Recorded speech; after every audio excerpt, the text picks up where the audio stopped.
A paz do Senhor, tudo bem? No dia de hoje, nós iremos falar da lição número 10, que estará falando sobre como de rendermos graças ao Senhor, de sermos gratos ao Senhor.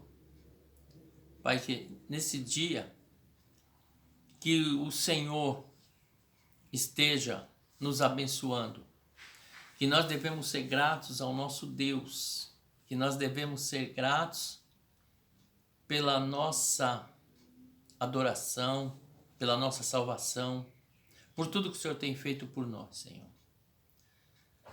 O que o Senhor tem feito em nossas vidas, nós devemos ser gratos. E o Salmo 118 relata sobre isso. O salmista, quando escreve sobre esses salmos, ele diz, no primeiro versículo, louvai o Senhor, porque Ele é bom e a sua benignidade dura para sempre. Louvai ao Senhor, porque Ele é bom e a sua benignidade dura para sempre. E no tópico 1, ele nos fala sobre que esses salmos ele é parte integrante dos salmos de Halel. Halel que significa louvor. Então ele faz parte desse grupo de salmos de louvores a Deus, de louvores ao Senhor. E nos conta também que os judeus se identificam com o Salmo 136 como o grande Halel, o grande louvor. E se você meditar nesse Salmo 136, ele vai falar de louvar ao Senhor. Então que nós possamos sempre estar louvando ao Senhor em todas as situações. E esses salmos, ele era lido no tempo da Páscoa, Pentecostes e nas festas das tendas. Então esse salmo era sempre específico, lido nessas épocas, dessas festas da Páscoa, dos Pentecostes e das tendas. Era uma festa, era um salmo para esse tipo de festas. Sempre de adoração ao Senhor, sempre se lembrando do Senhor. Então, que nós possamos ter esses salmos em nossas vidas. É um salmo que eu amo muito quando fala de louvar o Senhor. E nós demos muitas vezes aquele versículo, no Salmo 20, o versículo 24 desses salmos, que hoje é o dia que o Senhor preparou para nós, que nós devemos louvá-lo. E que lição importante nós temos nesse salmo? Louvar a Deus em todo o tempo e nos dias de culto, melhor ainda, já chegar na igreja local em atitude de louvor e adoração. Que nós possamos sair de casa louvando ao Senhor. E quando chegarmos na igreja, nós já estaremos louvando ao Senhor. Gratidão, é continuidade.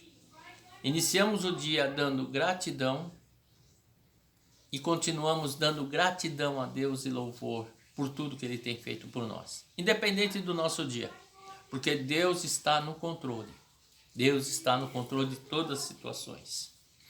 E há diversas interpretações para esse hino de ações de graças. Pode ser que também sejam decorrentes sobre aquela famosa história em 2 Crônicas, capítulo 20, onde Josafá teve uma grande vitória. Pode ser sido composto nesse tempo também, referente a isto, né? E no tópico, o título, no 1:2, que o Salmo 118 não tem nenhum título que apresente uma ocasião histórica para a sua composição. Ele não tem um título.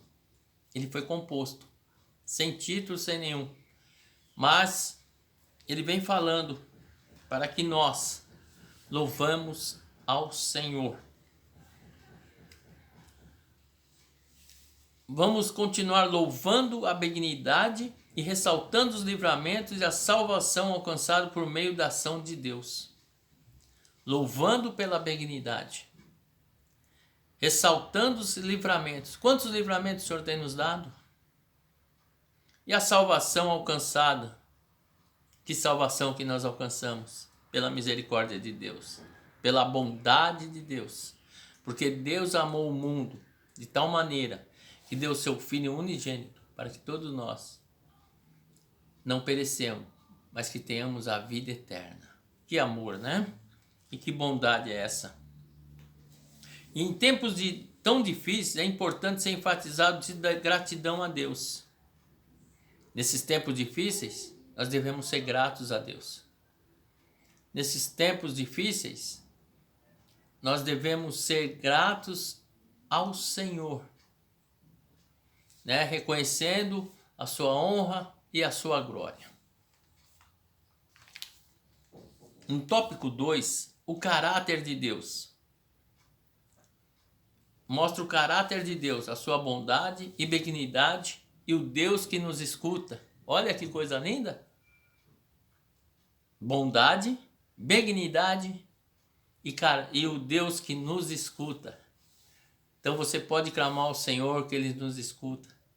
Em qualquer momento Ele está nos escutando. E devemos também, traduzindo isso para as palavras do Salmo 119, versículo 68, que diz: Tu és bom e fazes o bem. E fazes o bem. É uma explicação bastante simples. Deus é bom por natureza e bom no que faz. 2.2, o tópico 2.2 diz assim: Louvai ao Senhor porque a sua benignidade é para sempre. O salmista inicia e termina anunciando. Olha só, no Salmo 118, ele inicia no versículo 1 assim, ó, porque a sua benignidade é para sempre. E no versículo 29 também, a sua benignidade é para sempre. Ele inicia o Salmo com esse versículo e termina com esse versículo. Segundo Strong, o texto clássico, para se compreender o que significa a importância desta palavra, é o Salmo 136, que aonde está escrito 26 vezes para proclamar que a bondade e o amor de Deus são eternos. 26 vezes no Salmo 136 fala dessa benignidade de Deus, do seu amor que é eterno e que nunca passa. No tópico 2.3, o Senhor é aquele que escuta. O salmista, após ressaltar a bondade e a benignidade do Senhor por intermédio do louvor, testifica que tais aspectos do caráter de Deus se tornaram evidentes também quando invocou a Deus e foi socorrido. Olha, o caráter de Deus: benignidade, bondade e nos escuta. Podemos clamar com confiança e perseverança, pois Deus é nosso Pai. Não é mau e nem injusto. Deus não é mau e nem injusto. Deus é justo e não é mau, Ele é bom. O tópico 3. Em continuidade, vemos o agir de Deus. Outros trechos, a profundidade do agir de Deus em prol do ser humano, e tomamos consciência do quão é maravilhosa a ação de Deus. Veja, Deus, Ele age no momento certo. Quando clamamos a Ele, Ele age no momento certo. Talvez você esteja passando por uma dificuldade hoje, que nós sempre passamos, mas Ele quer ouvir o nosso clamor para agir em favor de nós. Clame ao Senhor. Clame, porque Ele quer te ouvir. Talvez falta eu e você falarmos com Ele, tirar um momento de orarmos e falar com Ele. Muitas vezes a correria, a pressa, as preocupações nos impedem de falar com o Senhor, mas Ele quer nos ouvir. O 3.1 diz assim: aquele que concede a luz. É esse tópico. Em 1 Pedro 2.9 encontramos que Deus nos chamou das trevas para a sua maravilhosa luz. Que amor, né? Andávamos perdidos, andávamos desgarrados, mas o Senhor nos chamou. O Senhor nos trouxe de volta. Está nos trazendo de volta também através dessa pandemia. Está nos colocando no seu molde. Está trabalhando em nós. Está trabalhando em mim e em você. E nós devemos ser gratos a Ele, porque Ele nos chamou para a sua maravilhosa luz.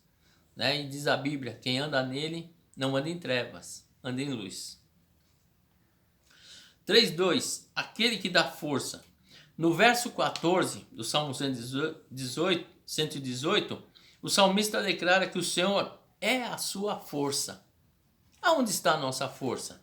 Está em nós mesmos? Está nas pessoas? Estamos aonde? Qual é a nossa força? O salmista declarou, Deus é a nossa força. E eu e você devemos declarar que o Senhor é a nossa força. O Senhor é a nossa força todos os dias, enquanto estivermos aqui na terra. Enquanto a igreja não for arrebatada, devemos dizer, o Senhor é a nossa força. O Senhor é a nossa força. O salmista, certamente tendo conhecimento desta passagem, percebeu que somente pela força do Senhor o povo de Israel pôde escapar das mãos dos egípcios. Então, ele entendeu o quê? Que só com a mão forte do Senhor, porque o povo foi tirado do Egito. E quem poderia dar essa força de abrir o Mar Vermelho? Deus. No momento que nós estamos cercados, em certas circunstâncias, quem nos dá força para reagirmos? É Deus. Então ele entende sobre isso também.